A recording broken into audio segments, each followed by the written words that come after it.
नमस्कार दोस्तों, एग्ज़ाम गुरु में आपका स्वागत है। दोस्तों, जैसा कि आप लोगों को पता है CCMT 2020 का रजिस्ट्रेशन प्रोसेस स्टार्ट हो चुका है।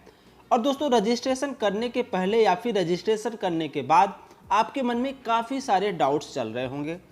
तो दोस्तों, इस वीडियो में हम लोग उसी डाउट के बारे में देखने वाले हैं और पूरे काउंसलिंग प्रोसेस को इस वीडियो में आप बहुत ही आसानी तरीके से समझ पाएंगे और आपके मन में जो डाउट्स चल रहे हैं उसके भी जवाब आपको इस वीडियो में मिल जाएगा। दोस्तों, इस वीडियो को ध्यान से देखिएगा और लास्ट तक देखिएगा। मैं पूरी कोशिश करूंगा कि आपके मन के जितने भी डाउट्स हैं उसको सॉल्व करने की।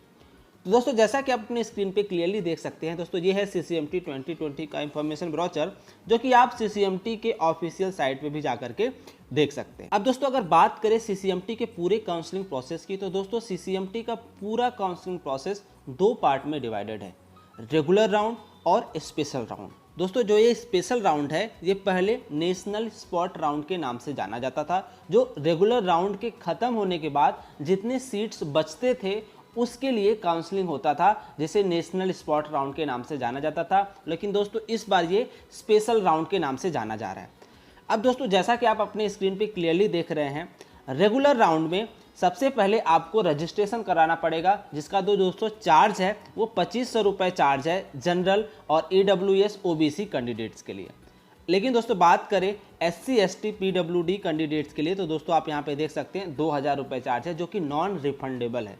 जी हाँ दोस्तों, ये जो रजिस्ट्रेशन चार्ज है वो नॉन रिफंडेबल है। और दोस्तों, अगर आप रेगुलर राउंड में इससे रजिस्ट्रेशन कराते हैं, आप रजिस्ट्रेशन कराते हैं 2500 दे करके या फिर 2000 दे करके, तो आप तीनों राउंड के लिए एलिजिबल हो जाते हैं पार्टिसिपेट करने के लिए। जी हाँ, राउंड 1, राउंड 2, राउंड 3। अब दोस्तों, यहाँ पे माइंड में एक क्वेश्चन आता है कि क्या अगर हमने रेगुलर राउंड में रजिस्ट्रेशन करा लिया है तो क्या हम उसी से स्पेशल राउंड में भी काम चला सकते हैं? नहीं, आपको स्पेशल राउंड के लिए अलग से रजिस्ट्रेशन कराना पड़ता है। एक डाउट यहाँ पे ये चलता है स्टूडेंट के मन में। दूसरा डाउट ये चलता है, सर अगर हम चाहें रेगुलर राउंड में पार्टिसिपेट नहीं करना चाहते तो क्या हम डायरेक्टली स्पेशल राउंड में पार्टिसिपेट कर सकते हैं? जी हाँ, आप बिल्कुल डायरेक्टली स्पेशल राउंड में पार्टिसिपेट कर सकते हैं। इस पूरे रेगुलर राउंड को आप स्किप कर सकते हैं। अगर आप चाहते हैं कि मेरा गेट स्कोर कम है, मुझे रेगुलर राउंड में सीट मिलने के चांसेस कम है, मैं सीधे NSR राउंड में जाऊंगा या फिर स्पेशल राउंड में जाऊंगा, सीट मैट्रिक्स देखने के बाद जो CCMT रिलीज करती है पर्टिकुलर कॉलेज में कितने सीट बचे हैं, उसके बाद हम उसमें जाएंगे। तो दोस्तों, उसमें आपको क्या होगा कि अगर आप डायरेक्टली वहां पे जाते हैं तो आपका ये सिर्फ जो 2500 रुपये रजिस्ट्रेशन चार्ज है या फिर ये जो अमाउंट पूरा आप पे करते हैं, ये आपको नहीं पे करना पड़ेगा। याद रहे दोस्तों, आपको जब आप रजिस्ट्रेशन कराते हैं स्पेशल राउंड के लिए तो वहाँ पे दोस्तों आपको पहले तो ये रजिस्ट्रेशन चार्ज देना है, ठीक है। रजिस्ट्रेशन चार्ज देने के बाद आपको डायरेक्टली इतना अमाउंट पे करना पड़ता है अगर आप जनरल OBC हैं, या फिर डायरेक्टली आपको 10,000 रुपये पे करना पड़ेगा अगर आप SC ST हैं, तो रजिस्ट्रेशन के जस्ट बाद ही, ठीक है। उसको हम सब डिटेल में देखेंगे, बस अभी स्टार्ट करते हैं यहाँ से। अब दोस्तों, अगर बात करते हैं रेगुलर राउंड की, तो दोस्तों सबसे पहले आप रेगुलर राउंड में रजिस्ट्रेशन कराते हैं। रजिस्ट्रेशन कराने के बाद आप चॉइस फिल करते हैं। चॉइस फिल करने के बाद दोस्तों जो लास्ट डेट होगा तब तक अगर आप चॉइस लॉक कर देते हैं तो ठीक है, अदरवाइज लास्ट डेट के बाद आपकी चॉइस ऑटोमेटिकली लॉक हो जाएगी। अब दोस्तों, आपके चॉइस के अकॉर्डिंग और आपने कौन सा कॉलेज फिल किया है उसके अकॉर्डिंग राउंड 1 का रिजल्ट आएगा। राउंड 1 का रिजल्ट आएगा। अब दोस्तों, वहाँ पे क्या होता है, अगर राउंड 1 में आपको सीट मिल जाती है, हर एक पॉइंट को ध्यान से सुनिएगा, अगर राउंड 1 में आपको सीट मिल जाती है तो आपको तुरंत 30,000 रुपये पे करने पड़ेंगे एज अ सीट एक्सेप्टेंस फी। जी हाँ दोस्तों, अगर आपको राउंड 1 में फीस मिल जाती है, ठीक है, अगर आपको राउंड 1 में सीट मिल जाती है तो आपको तुरंत 30,000 रुपये पेड करने पड़ेंगे एज अ सीट एक्सेप्टेंस फ़ी। और अगर आपको सीट नहीं मिलती है तो भी आपको फीस की कोई भी पेमेंट करने की ज़रूरत नहीं है। इस पॉइंट को ध्यान रखें। एक पॉइंट दोस्तों यहाँ पे मन में आता है कि अगर आपको राउंड 1 में सीट मिल जाती है, ठीक है, और आप चाहते हैं कि हम उस जो हमें सीट मिली है हम उस पर एडमिशन मुझे नहीं लेना है, उससे अगर बेटर प्रेफरेंस मुझे चाहिए, जो बेटर प्रेफरेंस ऊपर के हैं, अगर उसमें मुझे सीट मिल जाए, या फिर आप पार्टिसिपेट करना चाहते हैं राउंड 2 या राउंड 3 में, तो उस केस में भी आपको 30,000 रुपये पेड करना पड़ेगा। ध्यान रहे दोस्तों, जैसा कि आपको पता है, आप चॉइस फिल करते हैं तो आपकी कुछ प्रियोरिटी होगी, 1 2 3 4 ऐसे प्रियोरिटी बनती है। तो जस्ट सपोज आपको राउंड 1 में ये चौथे नंबर की सीट मिल जाती है और आप चाहते हैं कि अभी तो आगे के भी 2 राउंड है, क्यों ना मैं उसमें भी पार्टिसिपेट करूं ताकि मुझे ये टॉप की मेरी प्रियोरिटी मिल जाए। तो उस केस में भी दोस्तों आपको 30,000 रुपये फीस पेड करना पड़ेगा, तभी आप राउंड 2 राउंड 3 में पार्टिसिपेट कर पाएंगे। ध्यान रहे दोस्तों, अगर आप ये 30,000 रुपये पेड नहीं करते हैं तो आपको राउंड 2 और राउंड 3 में पार्टिसिपेट करने को नहीं मिलेगा। इस पॉइंट को याद रखिएगा। अब दोस्तों होता क्या है, आपको जैसे ही किसी राउंड में मिल जाता है सीट, लाइक अगर आपको राउंड 1 में सीट मिल गया तो उसके बाद दोस्तों आपको क्या करना पड़ेगा, सबसे पहले सीट एक्सेप्टेंस फी पे करना पड़ेगा, जो कि 30,000 रुपये है। और ये दोस्तों जो 30,000 रुपये है, ये आपके कॉलेज फ़ी में इंक्लूडेड रहेगा। जब भी आप फाइनल एडमिशन लेंगे तो ये 30,000 रुपये उसमें एडजस्ट हो जाएगा। और ये 30,000 दोस्तों जनरल और EWS OBC के लिए है, और 10,000 रुपये ये SC ST PWD कैंडिडेट्स के लिए है। तो ये दोस्तों एडजस्ट हो जाएगा, इसमें आपको टेंशन लेने की कोई ज़रूरत नहीं है आपके कॉलेज फीस में। अब दोस्तों क्या होगा, जैसे आपको मिल जाएगा राउंड 1 में सीट मिल जाएगा, उसके बाद आपको ये पेमेंट करना होगा। उसके बाद जो सीट एक्सेप्टेंस फ़ी का प्रिंट आउट लेना पड़ेगा, रेसिप्ट, ध्यान रहे रेसिप्ट ज़रूर प्रिंट आउट लें, क्योंकि उसको आपको देना पड़ता है डॉक्यूमेंट वेरिफिकेशन के टाइम। तो जैसे ही दोस्तों पेमेंट ऑफ सीट एक्सेप्टेंस फ़ी जैसे आप पे करेंगे, उसके बाद दोस्तों आपको क्या करना पड़ेगा, इसके पहले तो दोस्तों रिपोर्टिंग सेंटर पे जाना पड़ता था। नज़दीकी NIT में लोग जाकर के रिपोर्ट करते थे, डॉक्यूमेंट ओरिजिनल डॉक्यूमेंट लेकर के जाते थे, वहाँ पे रिपोर्ट करते थे और वहाँ पे डॉक्यूमेंट का वेरिफिकेशन करा के डॉक्यूमेंट वेरिफिकेशन लेटर उनको मिलता था, उसको लेकर के आते थे और वो अपने सीट को फ्रीज करते थे या फिर फ्लोट पे ले जाते थे, या फिर जो भी उनके मन में था वो स्लाइड कराते थे, वो उसमें वहाँ पे करते थे। लेकिन दोस्तों इस बार इस महामारी के चलते ये सब प्रोसेस दोस्तों ऑनलाइन हो रहा है। जी हाँ दोस्तों, इस बार ऑनलाइन डॉक्यूमेंट अपलोडिंग होगा। आपको क्या करना पड़ेगा, वो सारे डॉक्यूमेंट्स जो हैं वो ऑनलाइन अपलोड करना पड़ेगा, फिर उसके बाद उसकी वेरिफिकेशन होगा। उसके बाद आपको अपने ऑप्शंस सेलेक्ट करने पड़ेंगे। लाइक अगर आपको सीट राउंड 1 में मिल जाता है तो आपसे वहाँ पे पूछा जाएगा फाइनली कि आप फ्लोट करना चाहते हैं, स्लाइड करना चाहते हैं या फिर फ्रीज करना चाहते हैं। अब दोस्तों इन तीनों चीज़ों को थोड़ा डिटेल में देखते हैं, फ्लोट, स्लाइड और फिर फ्रीज।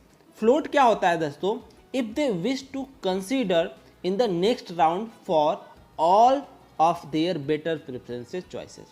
फ्लोट दोस्तों वो होगा, आपसे पूछा जाएगा वहाँ पे कि आप फ्लोट करेंगे, मीन्स अगर आपको जैसे मैंने वो प्रेफरेंसेस दिया था, अगर 4 नंबर का आपको मिला है तो आप अगर चाहते हैं ऊपर के चॉइसेस को लेने को, तो वहाँ पे जा करके दोस्तों आपको फ्लोट सेलेक्ट करना पड़ेगा।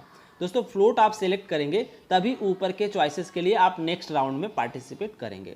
अदरवाइज दोस्तों आप अगर स्लाइड सेलेक्ट करते हैं तो स्लाइड दोस्तों क्या होता है, अब दोस्तों जैसे सेम कॉलेज में कई सारे स्पेशलाइजेशंस होते हैं। जी हाँ दोस्तों, सेम कॉलेज में कई सारे स्पेशलाइजेशंस होते हैं। जस्ट कंसीडर अगर करें MNIT इलाहाबाद की, अगर हम बात करें MNIT इलाहाबाद, तो उसमें कई सारे ब्रांचेज होंगे। जस्ट अगर इलेक्ट्रॉनिक्स के लिए देखा जाए तो VLSI हो गया, कम्युनिकेशन हो गया, फिर और भी कुछ सारे ब्रांचेज होंगे, एम्बेडेड सिस्टम हो गया, ऐसे उनके भी प्रेफरेंसेस आपने सेलेक्ट किया होगा। तो दोस्तों अगर आप स्लाइड पे सेलेक्ट करते हैं तो विद इन द कॉलेज, जैसे अभी ये MNIT इलाहाबाद है, पहला VLSI हो गया, दूसरा कम्युनिकेशन हो गया, तीसरा एम्बेडेड सिस्टम हो गया। अभी अगर आपको एम्बेडेड सिस्टम मिला है तो आप क्या चाहेंगे कि मैं सेम कॉलेज में मुझे अगर VLSI मिल जाए तो और भी बेटर है, तो उस केस में दोस्तों स्लाइड सेलेक्ट करते हैं। स्लाइड क्या होता है दोस्तों कि with in the college, same college में जो आपने स्पेशलाइजेशन की प्रायोरिटी दी है, अगर आपको नीचे की प्रायोरिटी का ऑप्शन मिला है तो आप अगर स्लाइड सेलेक्ट करते हैं तो उसके ऊपर के जितने भी आपने स्पेशलाइजेशन फिल किए हैं, ध्यान रहे दोस्तों, उसके ऊपर के जितने भी स्पेशलाइजेशन आपने फिल किए हैं उसमें आप पाने के लिए एलिजिबल हो जाते हैं अगर आप स्लाइड पे सेलेक्ट करते हैं। जैसा कि आप दोस्तों यहाँ पे देख सकते हैं, if they wish to consider in the next round for their better preferences choices only within the institute allotted to them. जी हाँ दोस्तों, विद इन द इंस्टीट्यूट, जो कॉलेज आपको मिला है उसमें जो आपने प्रेफरेंस फिल किया है, अगर आपको कोई ये प्रेफरेंस मिला है तो उसके ऊपर के ही, अगर आप दोस्तों ये सोच रहे होंगे उसके नीचे का, तो नीचे का नहीं, उसके ऊपर के विद इन द कॉलेज जो स्पेशलाइजेशन हैं उसको मिलने के चांसेस बढ़ जाते हैं। आपको अगले राउंड में पाने के लिए आप एलिजिबल हो जाते अगर वैकेंट सीट रहेगा तो दोस्तों ये भी ध्यान रखिएगा, आप जब भी चॉइस फिल करिएगा तो उसको भी इस अकॉर्डिंग में फिल करिएगा। आप टॉप के कॉलेज तो ऊपर डालिएगा ही डालिएगा, साथ में अगर उस टॉप कॉलेज को भी कैटेगराइज किया जाए तो टॉप का स्पेशलाइजेशन कुछ इस सीक्वेंस में भी डालिएगा, ताकि जब आप स्लाइड सेलेक्ट करें तो विद इन द कॉलेज आपको इस टाइप का मिलने के चांसेस रहता है। अब दोस्तों इसमें क्या होता है कि ये सारी थर्ड राउंड की काउंसलिंग भी हो जाती है ना, तो फाइनली आपको लास्ट राउंड में एक इंटरनल स्लाइडिंग होती है। इंटरनल स्लाइडिंग में क्या होता है कि अगर आप सोचिए आपको MNIT इलाहाबाद का थर्ड राउंड में जाते जाते आपको ये नीचे का कॉलेज मिला है, ठीक है, नीचे का कॉलेज मिला है, नीचे का कॉलेज मीन्स नीचे का स्पेशलाइजेशन मिला है, तो अगर अपने टॉप पे ये सारे स्पेशलाइजेशन भरे हुए हैं तो आप इंटरनल स्लाइडिंग में भी एलिजिबल हो जाते हैं बेस्ट ब्रांच पाने के लिए। क्या होता है दोस्तों, बेस्ट ब्रांच के स्टूडेंट लास्ट राउंड तक जाते जाते कहीं ना कहीं उनका सिलेक्शन हो जाता है, IIT में हो जाते हैं, कहीं ना कहीं सिलेक्शन हो जाता है तो वो छोड़ देते हैं, तो वो सीट वैकेंट हो जाती है, तो उस पर NSR के पहले एक इंटरनल स्लाइडिंग होता है, तो जिसमें दोस्तों क्या होता है आपको ये कॉलेज के मिलने के चांसेस बढ़ जाते हैं। तो ध्यान रहे वो उस स्पेशलाइजेशन को मिलने के चांसेस बढ़ जाते हैं, तो ध्यान रहे इस बात को भी आप ध्यान रखिएगा चॉइस फिल करते टाइम।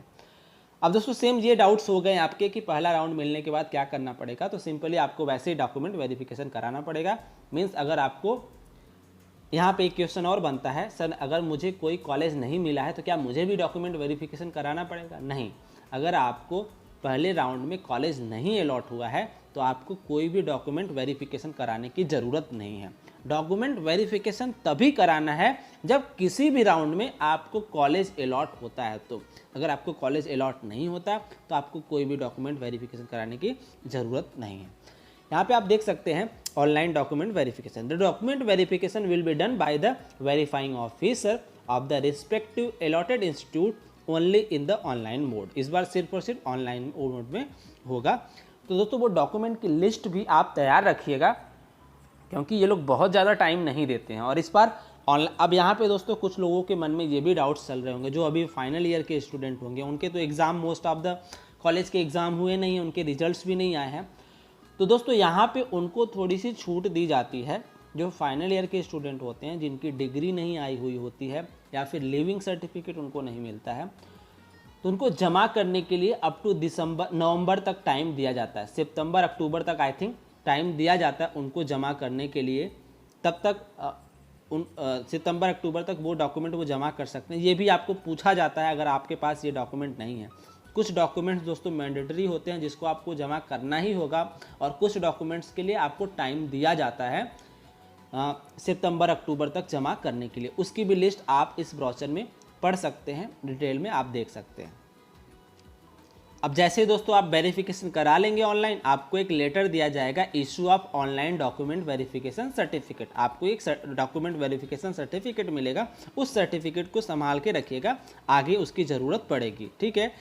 आप वहाँ पे वही उसमें यही लिखा रहेगा कि आपने फ्लोट सेलेक्ट किया है, आपके सारे डॉक्यूमेंट्स ओके हैं, स्लाइड सेलेक्ट किया है, या फिर आपने अपने फ्रीज को, हाँ एक पॉइंट मैं वहाँ पे बताना भूल गया था, फ्रीज वाला ऑप्शन।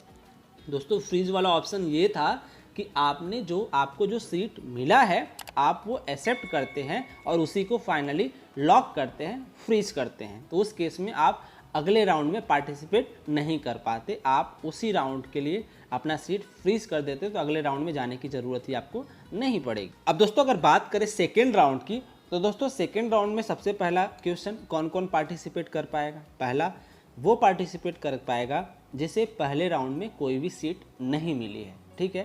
दूसरा वो पार्टिसिपेट कर पाएगा जिसने पिछले राउंड में अपना विलिंगनेस फ्लोट सेलेक्ट किया है। जी हाँ दोस्तों, फ्लोट सेलेक्ट किया है। और तीसरा, वो जिन्होंने स्लाइड सेलेक्ट किया है वो कैंडिडेट पार्टिसिपेट कर सकते हैं सेकेंड राउंड में। और सेकेंड राउंड के लिए कोई भी अलग से रजिस्ट्रेशन कराने की ज़रूरत नहीं है। वही जो रेगुलर राउंड का रजिस्ट्रेशन है, सेम रजिस्ट्रेशन चलेगा, सेम प्रोसेस होगा। वैसे ही आपको कॉलेज मिलेगा। कॉलेज मिलने के बाद आप डॉक्यूमेंट वेरिफिकेशन के लिए जाएंगे, ऑनलाइन वही डॉक्यूमेंट वेरिफिकेशन होगा। अगर इसमें भी आपको कॉलेज नहीं मिलता तो आपको यहाँ पे कोई सीट एक्सेप्टेंस पे करने की ज़रूरत नहीं है, आप फिर अगले राउंड के लिए पार्टिसिपेट करते हैं। अब दोस्तों यहाँ पे एक डाउट ये आता है कि अगर मैंने पहले राउंड में मैंने सीट एक्सेप्टेंस फ़ी पे कर दी है, फिर उसके बाद मैं सेकेंड राउंड में पार्टिसिपेट करता हूँ, उसमें भी मुझे कॉलेज मिलता है, तो क्या मुझे फिर से सीट एक्सेप्टेंस फ़ी पे करना पड़ेगा? नहीं। आपने अगर एक बार सीट एक्सेप्टेंस फ़ी पेमेंट कर दी है तो आपको दोबारा सीट एक्सेप्टेंस फ़ी पेमेंट नहीं करना पड़ेगा। ये बात को आप ध्यान रखिए। और अगर आपको सेकेंड राउंड में पहली बार कॉलेज मिलता है, उस केस में आपको सीट एक्सेप्टेंस फ़ी पेमेंट करना पड़ेगा। फिर अगर आप अगले राउंड में पार्टिसिपेट करना चाहते हैं तो सेम वही आप सीट एक्सेप्टेंस फ़ी पेमेंट करके ही अगले राउंड में पार्टिसिपेट कर सकते हैं। अब दोस्तों ऐसे ही राउंड 3 तक चलेगा। राउंड 3 तक चलने के बाद आपको फिजिकली इसके पहले क्या होता था, जो आपको अलॉटेड इंस्टीट्यूट्स था वहाँ पे जाकर के फिजिकली रिपोर्ट करना पड़ता था फाइनल डेट के बाद, लेकिन इस बार शायद ऑनलाइन ही आपको रिपोर्ट करना पड़ेगा वहाँ पे, ऐसा ही कुछ इस बार चल रहा है। तो दोस्तों मैं आशा करता हूँ कि इन सारी जितना मैंने अभी तक बताया ये आपके लिए हेल्पफुल रहा होगा और आपको कुछ ना कुछ डाउट्स आपके ज़रूर क्लियर होंगे। उसके बाद भी अगर कोई डाउट आपके मन में चल रहा हो तो आप कमेंट सेक्शन में ज़रूर पूछें, मैं पूरी जानकारी दूंगा आपके डाउट से रिलेटेड। और दोस्तों NSR राउंड के लिए या फिर इस बार जो स्पेशल राउंड है उसके लिए मैं अलग से वीडियो बनाऊंगा ताकि ज़्यादा से ज़्यादा लोग उसमें पार्टिसिपेट कर पाएँ और सभी को कॉलेज मिलने के चांसेस रहें। और भी डिटेल में जानकारी लेकर के मैं NSR राउंड के लिए अगले वीडियो में आऊँगा। तब तक के लिए दोस्तों आप मेरे चैनल को सब्सक्राइब कर लीजिए ऐसे ही वीडियो पाने के लिए। अगर आप CCMT में पार्टिसिपेट कर रहे हैं तो प्लीज़ मेरे चैनल को सब्सक्राइब कर लीजिए ऐसे ही अपडेट पाने के लिए। चलिए दोस्तों मिलते हैं अगले वीडियो में, तब तक के लिए अपना और अपनों का ख्याल रखिएगा। धन्यवाद।